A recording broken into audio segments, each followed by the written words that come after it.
Welcome all and welcome back to Reese World. If this is your first time stopping by, you're most welcome. And if you've been watching my videos, thank you so much.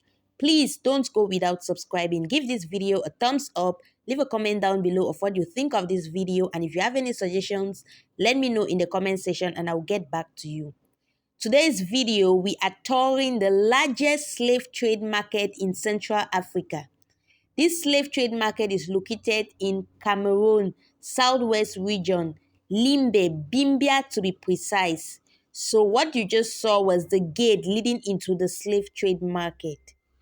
The Bimbia clan is made up of three indigenous villages, namely Bonangombe, Dikolo, and Bonabile.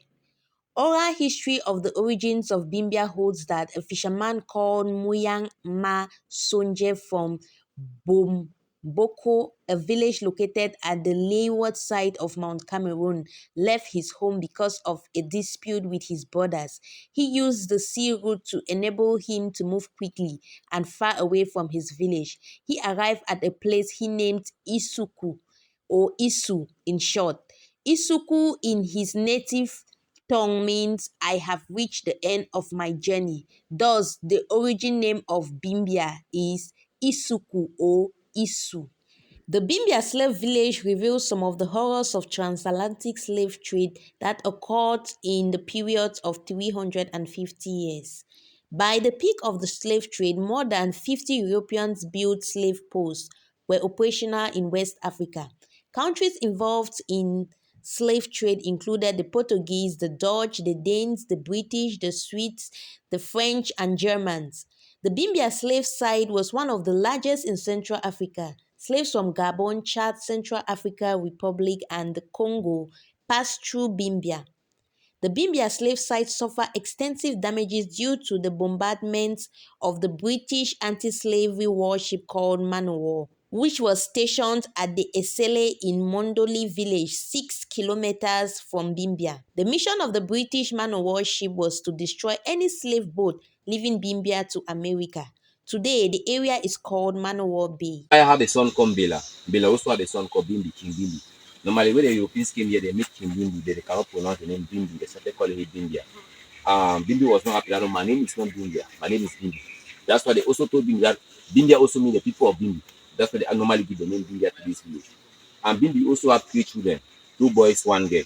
The first son was named Gombe Bimbi, who found the first village called Bonangombe. The second son, Ngolo, found the second village called Bonangolo, who actually called today Dikolo. Why? Dikolo, because the people of Bonangolo were shouted Dikolo. That's why I actually turned to Dikolo. And Dikolo means they were bigger. And the girl Lusinga was married in Douala to King Kwan. And then Lusinga have 2 sons, Bile and Makaka. Bile, the first son of Lusinga, found the 3rd village called Bonabile. And also Bile become the first Mangawi, the first William. Not today Mangawi. So William the first was Bile. And also the Bimbia Slavery Center was founded in 1987 after the abolition of slavery. The people of India decided to found the cyber, but normally after that discovering this particular area of who was against that maybe what happened here was an abomination. We have to forget about the site. Right in 2008, with the former mayor of the Limbe Tree Council and the former general manager of Sleep, the Limbe Sanjalakwan, they decided to found this place. Now we found this place on the 26th of June 2008. Since we found this place, also we discovered that the Bimbia Slavery Center is the biggest site. That's why we have here 47 hectares of land. Even those bamboo you find here, those bamboo were also planted during that period. While some plantations were based on banana plantains and palm. Also the oil refinery of palm oil. And also the Europeans started the trade with American Indians. The Scottish Indians are very weak and stubborn. They cannot work for long. They cannot also resist malaria. Now we have a bishop called Bartolome de la Casa. Bartolome said to the people that they should release the Indians because they are human. And what they can give to assure those Indians is Africa, the black, because black people are not human. But the people are not too satisfied with that. That's why we have another bishop called Jose Loboa. Now Jose Loboa said to the people that black people have been punished by God and sumu coming from hell, made them to be turned black. But so black people have to work for white for free so that God should forgive them for that sin. Just because you are black, you committed a sin, and the people accept it and sign it. And normally, when the Europeans came to Africa, they meet huge men, very huge men. But Africa also well organized. That's why they disorganized Africa. They created tribal war. And so during the tribal war, many people was captured. As some of those captured were given back to those whites, exchange of wrappers, mirror, and salt, and also gunpowder. Now also have another type of people, slave, who came here by themselves, just because they told them that they needed worker here. Those people were just looking for a job. But normally, when they find that they in India, they normally capture them. That's why even some chief also during that period was captured. Because they were keeping asking us, but what people are keeping going to India, but they are not coming back. They normally also found as slave in India, they normally capture them. And also here in India, they needed two types of slave, strong slave and intelligent slave. If you are not strong, you're not intelligent, they call those type of slave rejected slave. But the rejected one are not free. Those rejected slave occupy the plantation base of India, banana plantains and palms, and also the oil refinery of palm oil. That's why the structure you see here, there was a very big building here. This building here was a warehouse and an office to observe the rejected slave working along the plantation of banana plantains and palms, and also the oil refinery. Okay, you have questions? If that they were being brought here, they are brought from someone were brought from Nigeria and all No. over Africa. Slave who passed through Benin was always slave from Central Africa, Gabon, Congo, Chad, South Africa. Those slaves passed through Bimbia. From Bimbia to Fernando Coco to the Equatorial Guinea. Yes. I'm sorry I didn't mention this at the beginning of the video. The gate fee to enter into this place is 2,500 francs per person, and the tour guide fee is 5,000 francs. Meaning, if you guys come in a group, you give 5,000 francs to the tour guide, so he will be the one to direct you guys. We just began our tour and we are getting deeper into the market. And trust me, guys, is the place is a little bit creepy. You see this Indian bamboos. Is that how they call it? I think so. Indian bamboo. And everything here is scary. When people are going ahead, I'm feeling like they shouldn't go and leave me here for these dead slaves to wait and keep baby me. When we're about crossing this bridge, I just had a quick flashback of these Nigerian movies where you go to the evil forest and you're crossing a bridge and those demons are there sending their hands from the water saying, "Take me, don't take me." There are so many mosquitoes in here. And there's some weird sounds that I'm getting. I'm not sure exactly what they're coming from. Maybe they're snakes or something. I don't know. Guys, if you're coming into this place, make sure you're putting on boots like these, like what I'm putting on. You should have strong, well covered shoes. And you should put on long sleeves. Don't come like me. If not, mosquitoes are going to finish you up. And what else? A cap. Yeah. And if you're someone that is always scared, don't come here alone. Come with a group. Because if you're here alone, you might just look at places and just faint. Yeah.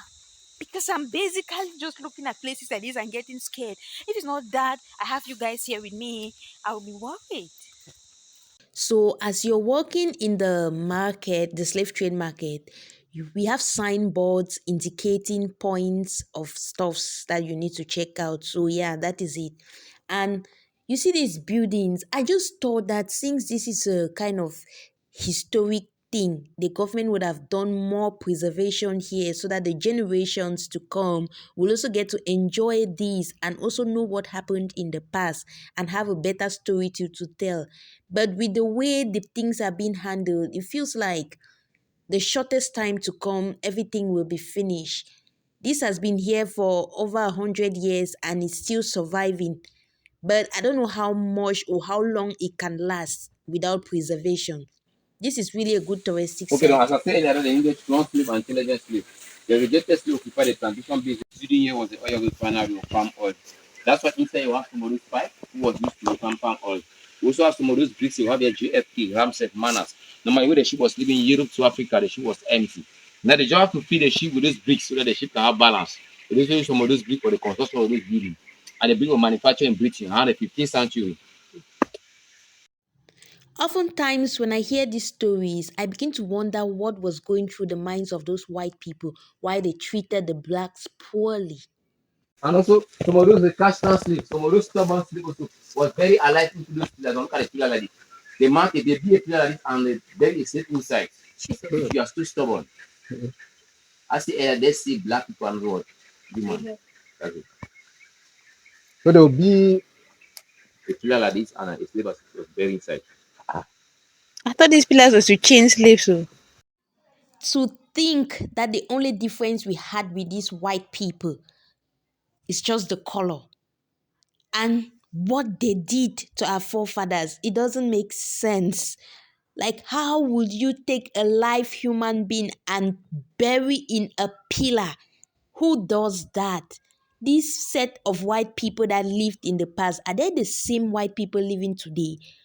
Because what they did to our forefathers doesn't seem like people who know that humans exist. They feel like they should be the gods of the world. I don't get it. I now understand why some people, when they think of this, they have a kind of strong hatred for white people.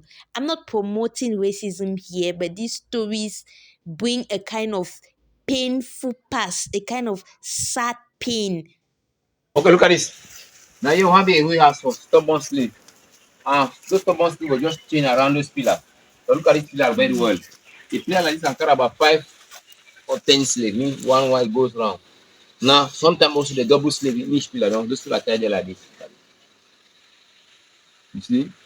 If they can double slave, mean that if I'm tied there like this, you just have to add another slave here. And it goes round. Only the strong can survive, the weak die. And those slaves were also struggling with the chain to survive. Look at it. That's why here we have the first door of no return. This is the first door of no return.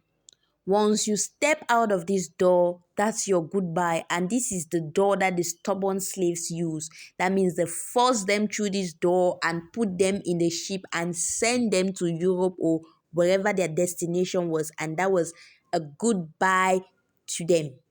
There was nothing like coming back, there's no turning back. And yeah, I don't know if these chains here were part of those old chains or they are new chains that Ocha Santa Fe.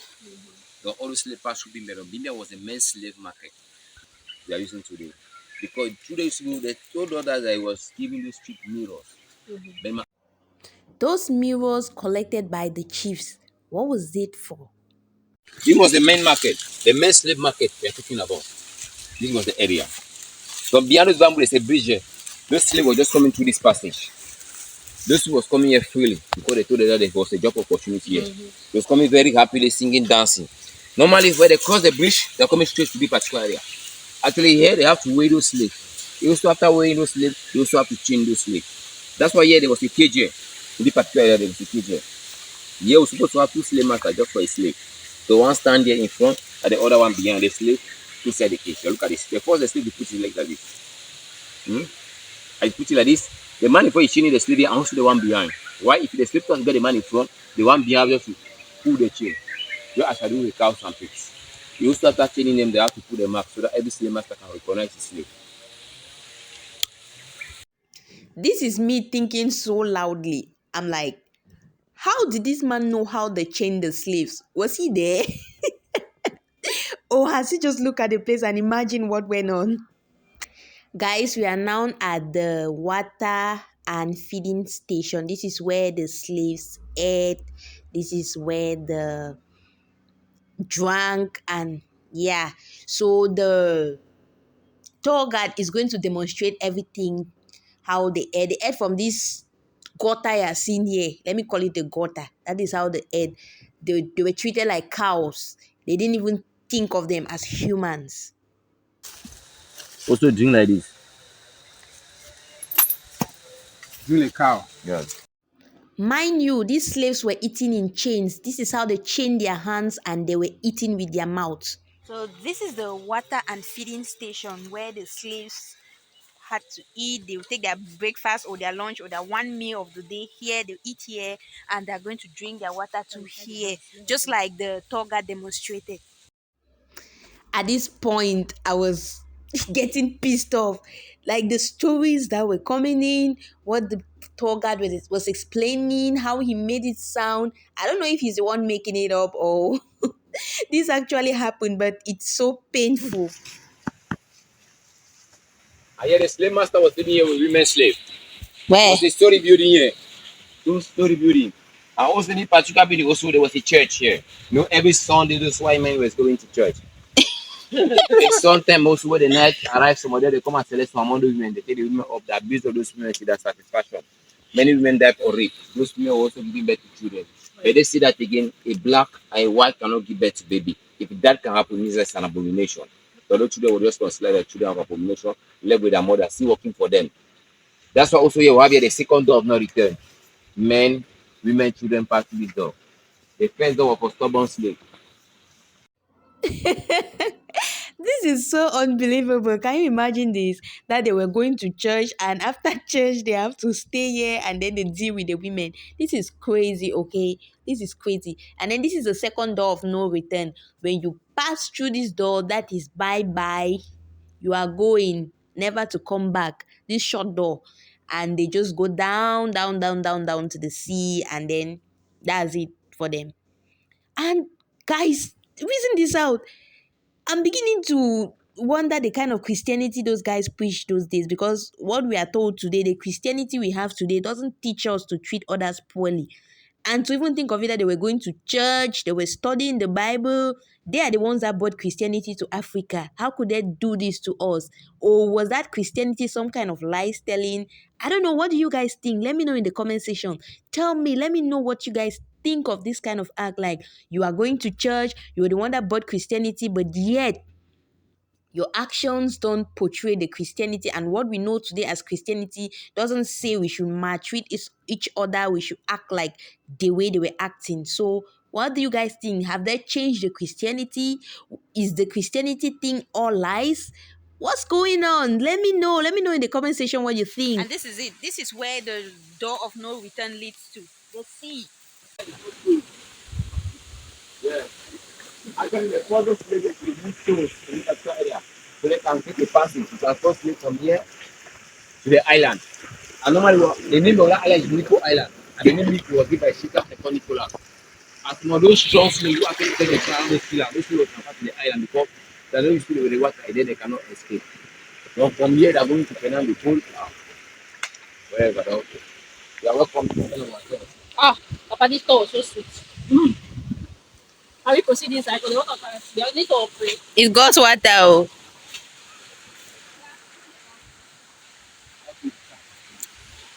So we're finally at the beach. I think this is the end of the tour. This is where the white people took our forefathers to, and went in with them, and that was it. That was their goodbye, and that was basically over. So guys, we're done. The tour is over. We're actually heading back to the gate where we started from, and from there we're going home. So yeah, that's basically it about Bimbia slave trade market. Coming up from this place is no joke. I forgot that when we're descending. Now that we're going up, we are ascending. And trust me, it is no joke.